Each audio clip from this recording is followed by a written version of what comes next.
جنت میں تم تب تک داخل نہیں ہو سکتے جب تک سختیوں میں صبر نہ کرو، اور خواہ کتنی ہی مصیبت نازل ہو جائے مگر جہاد سے حذر نہ کرو۔ اللہ تبارک و تعالیٰ نے ارض سماوات میں اگرچہ جنت بنائی ہے مگر اس کی کنجی سختی جھیلنے والوں کے لیے ہے۔ شہادت کا درجہ چونکہ تمام چیزوں سے افضل اور اعلیٰ ہے اور حصول رضائے رب کا ایک آلہ ہے۔ تمہیں چاہیے کہ شہادت کا جام پی کر اپنے رب کو راضی کر لو اور جنت کے مستقبل کو اپنے لیے ماضی کر لو۔ یہ آتش حرب مشتعل ہے جس کا اشتعال دیر پا اور مستقل ہے۔ ہلاکت اور بربادی آ گئی ہے، نفاقت اور شقاق کی گھٹا گئی ہے۔ کیا تم اس زمانے کے نبی کے اصحاب نہیں ہو؟ کیا ابواب رحمت کے بواب نہیں ہو؟ کیا تم باری تعالیٰ جل جلالہ کی نصرت و اعنت سے نا امید ہو گئے ہو؟ کیا تمہارے اوج کے منہ خورشید سو گئے؟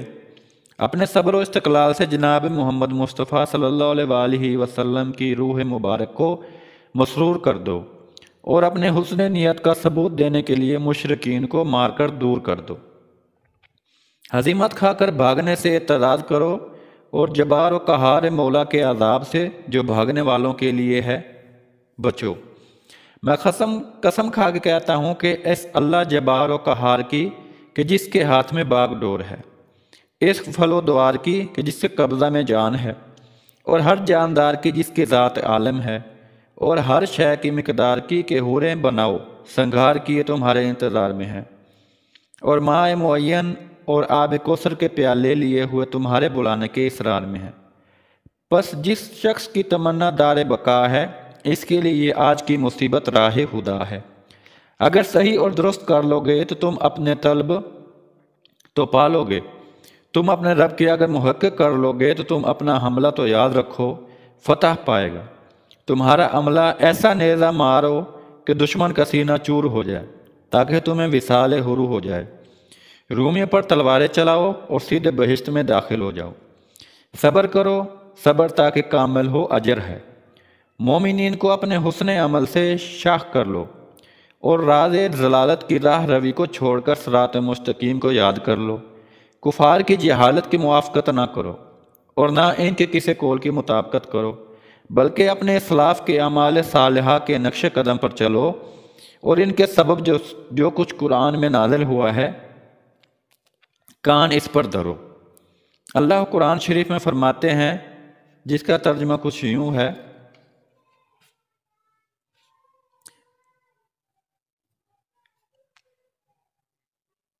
کہتے ہیں کہ حضرت خالد بن ولید رضی اللہ تعالی عنہ سرخ سربند باندھے حملہ کر رہے تھے اور اپنا نام لے لے کے کہ میں ہوں خالد بن ولید رومیوں کو ڈراتے جاتے تھے۔ آپ کی طرف ایک سردار جس کا نام نستور تھا ریشمی کپڑے پہنے ہوئے نکلا اور آپ کو اپنے مقابلے میں بلانے لگا۔ آپ چونکہ لڑائی میں مشغول تھے، اس لیے آپ نے نہ زیادہ اس کی طرف توجہ فرمائی اور نہ یہ سمجھے کہ وہ کیا کہتا ہے، مگر جب اس کو کسی زبان میں کچھ بڑبڑاتا ہوا دیکھا تو آپ فوراً سمجھ گئے کہ اس کی طرف سے چلے دونوں میں سخت مارکا شروع ہوا۔ عین مارکا میں آپ نے گھوڑے کو آگے بڑھانا چاہا مگر اس نے ٹھوکر کھائی اور اس کا منہ زمین پر جا کر لگا۔ گھوڑے کی وجہ سے آپ بھی گھوڑے کے سر کی طرف مسلمانوں نے آپ کو جھکتا ہوا دیکھا تو لا حول ولا قوت الا باللہ العلی العظیم کہا۔ آپ نے گھوڑے کی باگ سنبھال کے اسے شاباش دی۔ نستور نے آپ کو جھکا ہوا دیکھ کے آپ کی پیٹھ پر تلوار ماری جس سے آپ کی پشت سست پڑ گئی۔ گھوڑا سنبھلا اور کھڑا ہو گیا۔ جھٹکا لگنے کی وجہ سے آپ کا کلہ یعنی ٹوپی زمین پر گرا۔ آپ نے آواز دے کے لوگوں کو اس کے اٹھانے کے لیے فرمایا۔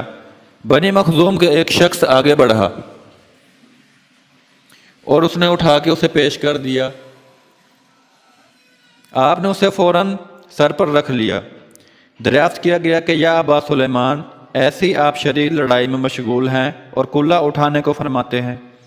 آپ نے فرمایا، حضور آقا دو جہاں صلی اللہ علیہ وآلہ وسلم نے جب حجت الوداع میں اپنا سر مبارک کو منڈوایا تھا تو میں نے آپ کے بالوں میں سے کچھ بال اٹھا لیے تھے۔ آپ نے فرمایا تھا، خالد انہیں کیا کرو گے؟ میں نے عرض کیا تھا یا رسول اللہ صلی اللہ علیہ وآلہ وسلم، میں انہیں بطور تبرک اپنے پاس رکھوں گا اور لڑائی میں دشمنوں پر ان کے وسیلے سے استعانت کروں گا۔ آپ صلی اللہ علیہ وآلہ وسلم نے فرمایا تھا کہ جب تک تمہارے پاس یہ بال موجود رہیں گے اس وقت تک تم انشاءاللہ العزیز کامیاب رہو گے۔ میں نے وہ بال اپنے کلہ کے اگلے حصے میں رکھ لیے تھے اور اس وقت سے اب تک جب کبھی بھی میں اس کلہ کو اپنے سر پر رکھ کر دشمنوں سے لڑتا ہوں ہمیشہ ان پر فتح ہی پائی ہے۔ کہتے ہیں کہ آپ نے وہ کلہ لے کر سر پر رکھا، سرخ سر بند مضبوط باندھا اور نستور پر حملہ کر دیا، اور تلوار کا اس زور سے ایک ہاتھ مارا کہ اس شانے سے اس شانے تک تلوار نکلتی چلی گئی۔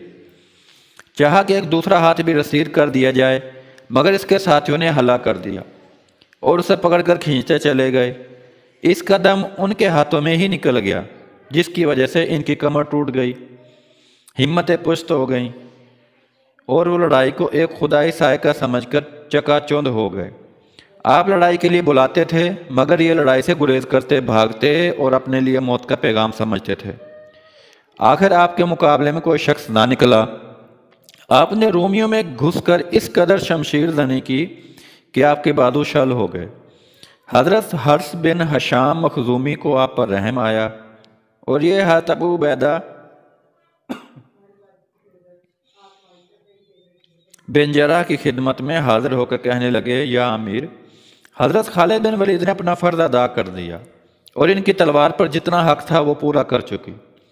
اب اگر آپ انہیں استراحت کا حکم فرمائیں تو بہت بہتر ہے۔ حضرت ابو عبیدہ بن جراح ان کی طرف چلے اور انہیں قسم دے دے کر یہ فرمانے لگے، خالد آگے مت بڑھو اور تھوڑی دیر کے لیے آرام کر لو۔ آپ نے کہا، یا امیر المومنین، خدا کی قسم میں چاہتا ہوں کہ کسی طرح جام شہادت لبوں تک پہنچ جائے اور میں پی لوں۔ اگر مجھ سے کوئی خطا سرزد ہو جائے تو اللہ تبارک و تعالیٰ میری نیت سے اچھی طرح واقف ہے۔ یہ کہہ کر آپ نے پھر حملہ کر دیا اور جب تک آپ اپنے حملے کے نتیجے کو ظاہر نہ کر دیا اس وقت تک واپس نہ ہوئے۔ مسلمانوں نے اس حملے میں آپ کا ہاتھ بٹھایا اور ہزیمت کھانے کے بعد آپ کی تقویت کے لیے پھر رومیوں کی طرف پلٹے۔ خواتین اسلام آگے آگے ہوئیں اور حملہ کر دیا۔ دونوں فریقوں میں لڑائی ہونے لگی۔ آخر رومی ہزیمت کھا کے بھاگے اور ہزاروں کی تعداد میں وہیں ڈھیر ہو کر رہ گئے۔ اس طرح رومی مسلسل اکثر مارے گئے اور بہت سے گھوڑوں کے سومے میں رون دیے گئے۔ آخر آفتاب اپنے کرنوں کے نیزے تانے مغرب کی طرف مائل ہوا اور دونوں فریق علیحدہ علیحدہ ہوئے۔ خون بہہ رہا تھا، زمین مقتولوں کی نعشوں سے بھری پڑی تھی۔ دونوں لشکروں میں زخمی ہی زخمی نظر آ رہے تھے، البتہ رومیوں میں زیادہ تھے اور مسلمانوں میں کم۔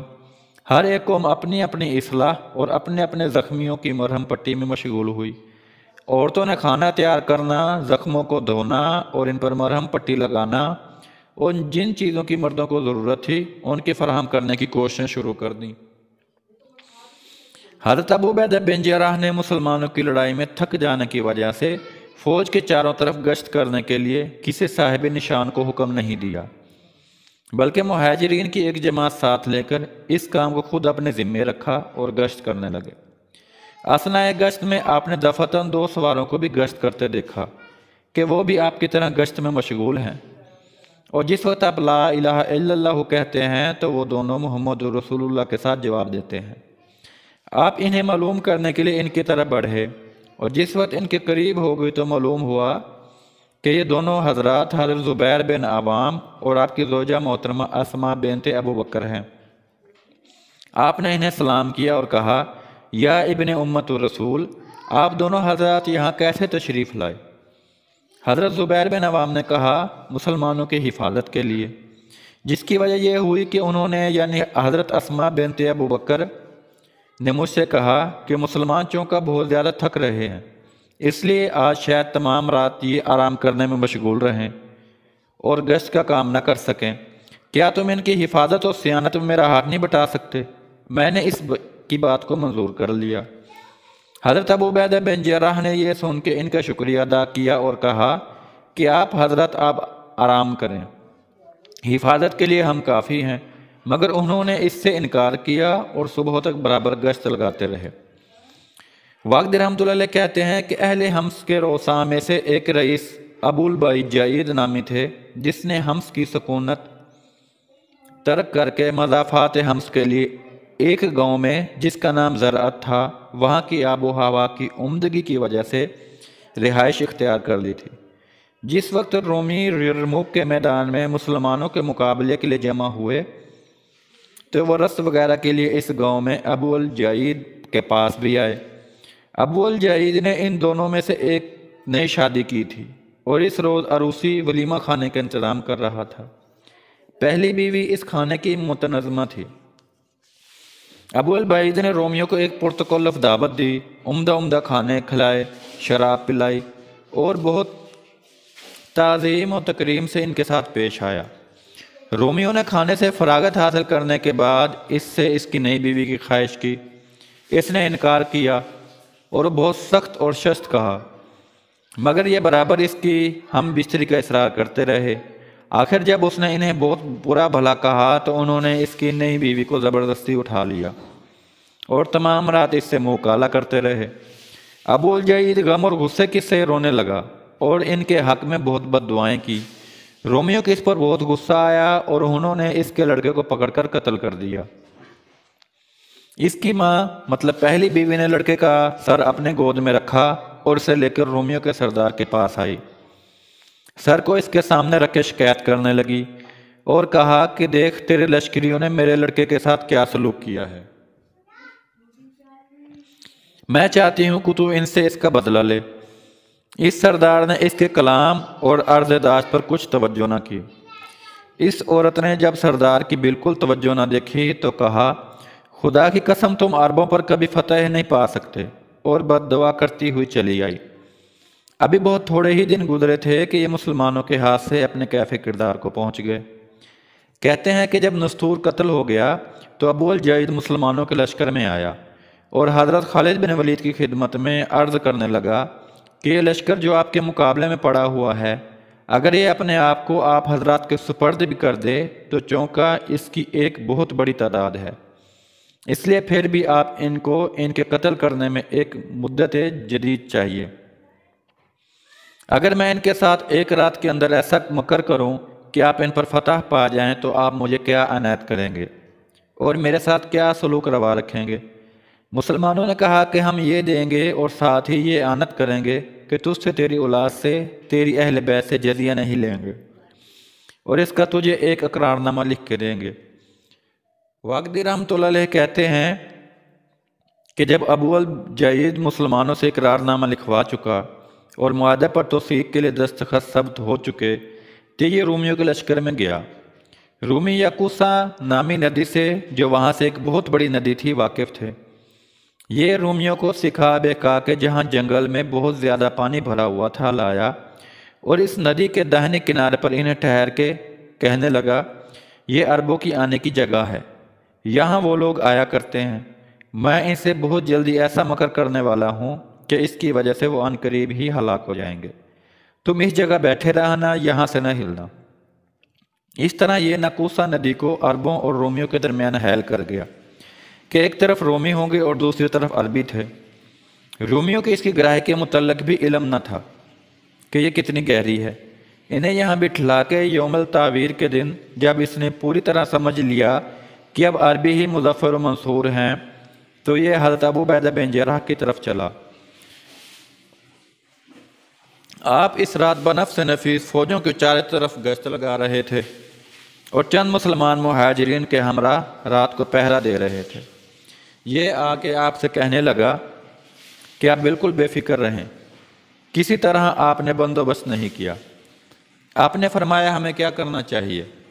اس نے کہا جب کل کی رات ہو تو لشکر میں کثرت سے آگ جلوا دینا۔ یہ کہہ کر یہ رومیوں کو چکما دینے اور کوئی ہیلا و مکر و فریب ان کے کرنے کے لیے پھر پلٹ گیا۔